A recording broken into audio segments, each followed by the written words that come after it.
During this video, we will show you how to complete the grant calculator to prepare your budget for your Pathway 1 application.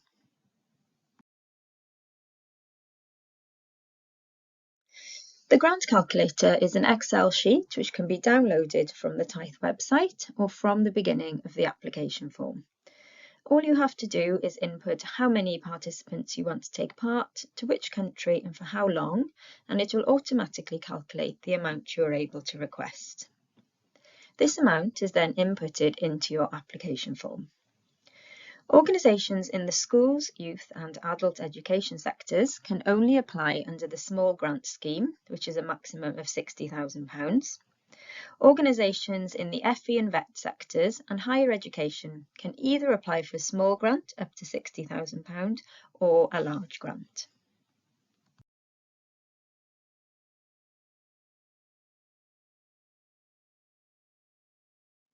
There are two different grant calculators which can be downloaded from the Tithe website. One is for higher education and the other is for all other sectors.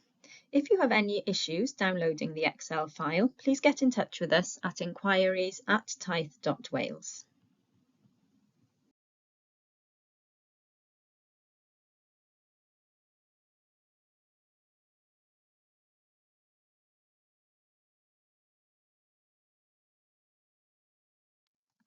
The first tab in the grant calculator is the Information tab, and it contains important information on completing the spreadsheet and on data validation. For example, cells that appear highlighted in red indicate that required information is missing or incorrect, so please ensure that no cells are showing in red before submitting your application. If you are unsure, please check the funding rules in the Pathway 1 guide for your sector, or get in touch with the Tithe team who will be happy to help. In order to ensure that mobilities to further destinations provide the greatest impact, the minimum number of mobility days for activities in countries over 4,000 kilometres from Wales are 5 mobility days for countries within 4,000 and 12,000 kilometres away, and 12 mobility days for countries over 12,000 kilometres away. The next tab is the Budget Summary tab. No information needs to be directly input here, as the information will automatically populate from the data that you have input into the other tabs within the spreadsheet. This tab will provide you with a clear summary of the budget that you are requesting and also your total budget request, which will need to be inputted into the application form. Each of the different activities that you can apply for are in separate tabs. Let's begin by adding a group mobility. You can only input data into the white cells by inserting a value or selecting an option, and the grey cells will automatically populate from the data that you input into the white cells. In this example, an applicant is looking to send 18 learners and 3 accompanying persons to Spain for 5 days, plus 1 travel day either side, making 7 days in total.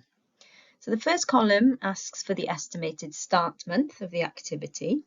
If you are not yet sure of this, please select the most likely month. You will then need to add the number of learner participants, so we'll put 18. And the next column is where we'll then enter the 3 accompanying persons for the group mobility. And it's important to note that group mobilities require accompanying persons in order for them to be eligible. Next, we'll then add in the duration of the visit. Please refer to the help text here for the data requirements for the cell. So you can see that group mobilities have a minimum duration of 3 days to a maximum of 28. And the number of days here mean the number of project activity days. So we'll put 5 here. And then you can also request up to an additional 2 days for travel, 1 either side of the mobility. You'll then need to add the destination country, which can be selected from the drop-down menu, and different countries will fall under different group and distance categories and will therefore have different grant rates. All of these different rates can be found in the Pathway 1 guide.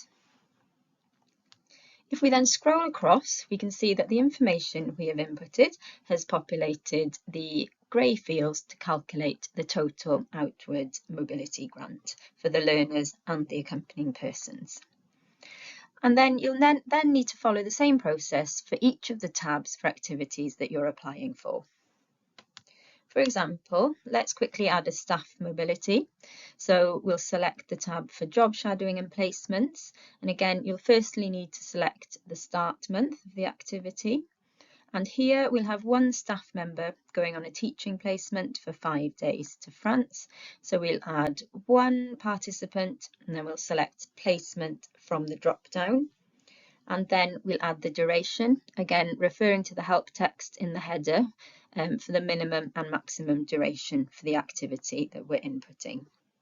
I'll then add 2 travel days, as they will be travelling out the day before the placement begins and returning the day after. And then once I select France as the destination, the rest of the information will populate. Within this example, staff members will also be undertaking a preparatory visit to prepare for the group mobility. So again, we'll firstly need to add the start month, then the number of staff. And please note, for any preparatory visits, the maximum number of staff is 2, and you can only apply for a maximum of 3 visits per project. So once the number of participants, duration and destination have been inputted, the grey cells will now populate with the relevant grant information.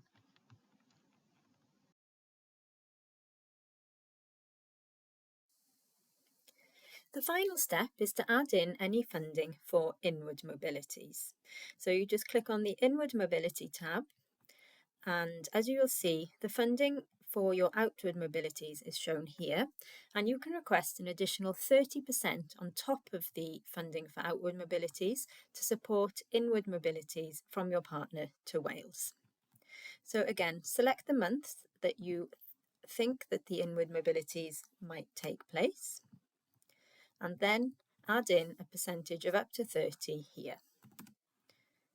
As you can see, it has then allocated this amount of funding for your inward mobilities. So the final step is to now just to go back to the budget summary, just to double check that everything we have inputted has been included. So as you can see, we've got the 21 participants going on the group mobility.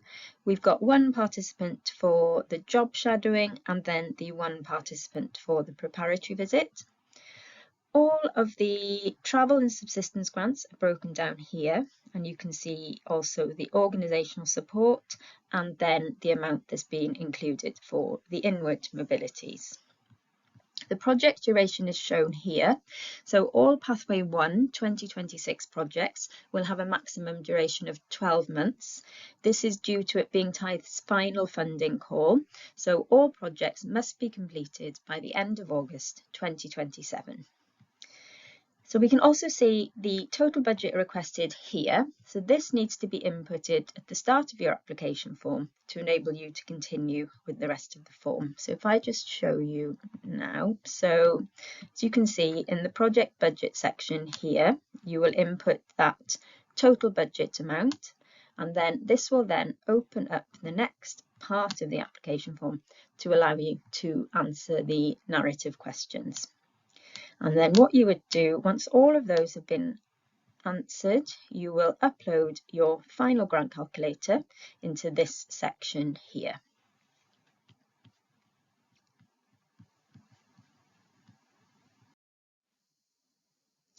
Thank you for watching that quick run through of how to complete the grant calculator for your Tithe project. I hope you found it useful, but if you have any queries at all when completing your grant calculator, please do get in touch with us at inquiries@tithe.wales.